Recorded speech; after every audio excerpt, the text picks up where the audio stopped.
Abrimos agora un espazo para a actualidade política da man de Álvaro Vila, o secretario provincial do PSDG-PSOE, que esta mañá visitaba a aldea de San Vicente de Leira, en Vilamartín de Valdeorras, que, como saben, quedou arrasada polo lume. Unha visita na que acompañou o secretario xeral dos socialistas, José Ramón Gómez Besteiro. Saudamos xa a Álvaro Vila. Bos días. Hola, bo día, Flor. Bo día, graciñas por atendernos, Álvaro. Os socialistas vides de solicitar un pleno extraordinario na Deputación, unha petición rexistrada de forma conxunta co grupo do BNG. Pedides este pleno para abordar únicamente a situación dos lumes na nosa provincia, un pleno monográfico e especial por este tema. Sí, a Deputación se tiña previsto facer un pleno extraordinario este mércoles para tratar uns asuntos técnicos da propia Deputación. Entonces, nós o que fixemos foi solicitarlle ao presidente que incluíse un punto na orde do día dese pleno para tratar a vaga de lumes da nosa provincia e facer un análisis profundo sobre a mesma. Bueno, pois ante a negativa, digamos, inicial do presidente a introducir un punto e simplemente limitarse a incluir unha dación de contas sobre o mesmo, pois tanto BNG como a nós o que pedimos, o que solicitamos foi un pleno extraordinario porque non tiñamos ocasión de poderlo debater. Bueno, ante a nosa solicitude parece ser que o presidente pois rectificou a súa proposta inicial, creo que hoxe mañá iba a rectificar a orde do día. Entonces, se eso se produce finalmente así, pois tanto BNG como a nós procedemos a retirar a solicitude do pleno extraordinario porque nos damos por satisfechos que no pleno extraordinario que se había convocado anteriormente para tratar cuestións internas da Deputación podamos debatir sobre o mesmo. Neste pleno, cal é o obxectivo? Cales serían os temas que queredes abordar en concreto, Álvaro? Sí, o obxectivo é moi claro, é dicir, indudablemente a política levada a cabo actualmente por a Xunta de Galicia a todas luces é insuficiente, a todas luces é errática. Entón, nós o que queremos é analizar de todos os grupos políticos as nosas propostas para a provincia de Ourense. A provincia de Ourense ten unha seguridade propia, ten uns núcleos diseminados totalmente por nosos concellos, e nós temos que fazer unha prevención absoluta das casas unifamiliares e dos propios núcleos de población. E para iso temos que ter uns medios mínimos tamén os propios concellos que non temos actualmente. E a Xunta de Galicia ten que asumir a súa competencia e executar a súa competencia de perimetrar os núcleos e as casas ao largo de brigadas durante todo o ano. Porque, mentre non mude a política forestal, que non vai mudar a corto medio plazo, porque hasta ahora non leva feito, o monte vai seguir ardendo. E como vai seguir ardendo e a Xunta de Galicia non pon os medios para que non siga ardendo, pois por lo menos temos que proteger as nosas casas e os nosos núcleos. Álvaro, que balance podemos facer da resposta das administracións fronte a esta vaga de lumes? Vamos a ver, eu son do partidario de que entendo que todas as administracións fixeron todo o que puderon. O problema está en que todo o que puderon non é suficiente para unha vaga de lumes como esta. E o que non nos pode valer é que a Xunta de Galicia unha e outra vez este facendo un relato justificando a súa actuación. Entón temos que facer unha reflexión profunda entre todos e saber que os medios non son suficientes, os medios, sobre todo no inverno, non son suficientes para perimetrar e atallar esta vaga de lumes. Entón non podemos conformarnos co que se fixe. E a Xunta de Galicia leva durante toda a vaga de lumes intentando justificar, intentando crear un relato paralelo donde poñendo en valor os medios que ten ou que deixa de ter, pero que a todas luces foron insuficientes para cometer digamos, esta vaga de lumes. E se falamos de prevención, que valoración faz, Álvaro? Xa dabas algunhas pinceladas en respostas anteriores, pero podemos ser máis concretos. Sí, a prevención está moi clara. É dicir, a Xunta de Galicia non pode limitarse a ter unhas brigadas subvencionadas aos concellos durante 4 ou 5 meses ao ano, xente que non está preparada, non está formada ni tan siquiera para facer ese atallamento de lume. De a prevención, nós o que demandamos é que a Xunta de Galicia ten que ter unha brigada en cada un dos 91 concellos da provincia, 91 concellos da provincia máis un da capital, durante os 12 meses do ano, con xente profesional e xente, digamos, baixo o mandato da Xunta de Galicia, e ter unha legislación onde lle permita a estas brigadas facer ese perimetraje a través da franxa secundaria dos pueblos das casas. E unha vez que chega o lume, indudablemente eses 3 meses, pois estar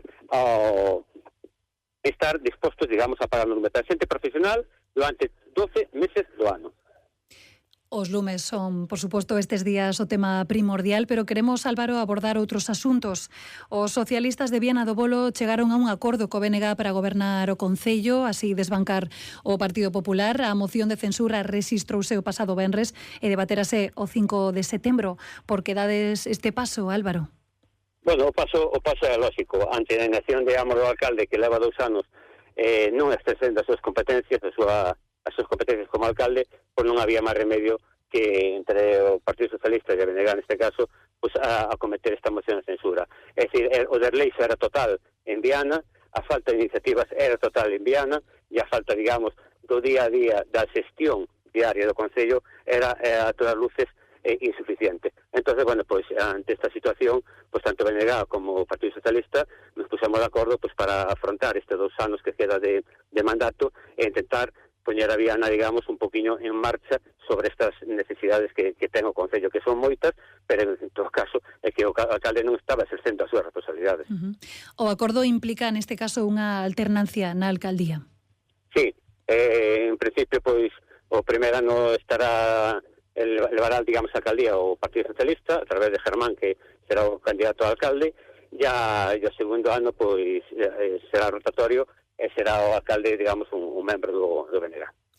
Cal era a situación do Concello de Viana do Bolo co goberno do Popular Andrés Montesinos? Tamén xa dabas algunhas pinceladas, pero se podemos afondar un poquinho máis, que estaba pasando en Viana? É que a inacción era total, é dicir, non ejercía a súa función prácticamente, é dicir, ni se ejecutaban presupostos, os presupostos aprobados ahora últimamente gracias á colaboración do Partido Socialista, pero non se ejercía presupostos, non se ejecutaban os presupostos, non as partidas eran insuficientes para a nivel de personal, a nivel da axuda de domicilio, é dicir, unha inanición total.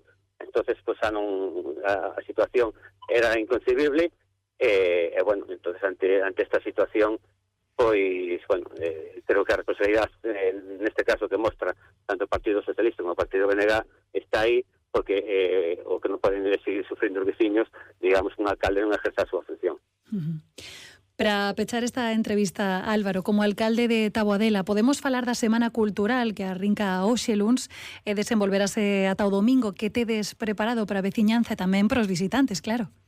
Sí, indudablemente. Nós empezamos hoxe con moita ilusión a Semana Cultural que é a sexta edición, é onde temos unha diversa variedade de espectáculos durante toda a semana, desde actuacións musicales hasta teatro, hasta monólogos, hasta despois tamén traballos con rapaces ou obradoiros, tamén temos jornada de paintball, diversas actividades que, bueno, que o que fan é que durante toda a semana, de lunes a domingo, o pueblo este moi dinamizado, cunha gran participación tamén da veciñanza. Remataremos isto domingo un xantar popular tamén, bueno, é unha semana que nos funciona moi ben, onde poñemos moita ilusión e onde os veciños se sienten moi comprometidos e moi participativos da mesma. Nestes días nos que ademais seguramente hai moitas persoas que están pasando as vacacións en Taboadela, veciños que están fora o resto do ano e que están agora pasando días de descanso, incluso turistas, polo tanto, pois haberá seguramente moita afluencia de xente. Entendo que esa é a expectativa, non, Álvaro? Sí, indudablemente. Esta Semana Cultural surxiu, digamos, en primer lugar, cando nos collemos o mandato fai 6 anos, porque non tiñamos, digamos, ningún lugar adecuado para facer, digamos, unha programación cultural durante o ano. Entonces, o que pensamos é facer a última semana de agosto para garantirnos, entre comillas, un bo tempo, porque o facemos totalmente ao aire libre na Plaza do Concello. E tamén para aproveitar, como tú ben dís, a afluencia, digamos, neste caso de visitantes, sobre todo do País Vasco, que temos, que hai moitas familias que migraron no seu momento ao País Vasco. Entón, sí, pues, damos unha salida tamén a esta veciñanza que nos ven a visitar durante o verao, pero especialmente tamén para a nosa propia veciñanza, que, bueno, que damos alcance a actividades culturales que de outra maneira non tendrían acceso a elas. Moi ben, pois lembramos que tamén hai moita música, hai moitos concertos, varios días tedes actuacións musicais en vivo, seguramente que serán moi ben recibidas por toda esa veciñanza e por todos eses visitantes. Álvaro Vila. Invitamos a todos os veciños que durante toda a semana, aí a partir da noite, se acerquen a Tabadela, que todos os días habrá espectáculos, diversos espectáculos, e van a quedar gratamente sorprendidos por a calidad dos mesmos. Moi ben, pois Álvaro Vila, secretario provincial do PSDG-PSOE, graciñas por pasar polos micrófonos do Ipro Ourense, que vaya moi ben esa semana de actividades en Tabadela. Moitas gracias a vos. Saúdo. Bo día, saúdo.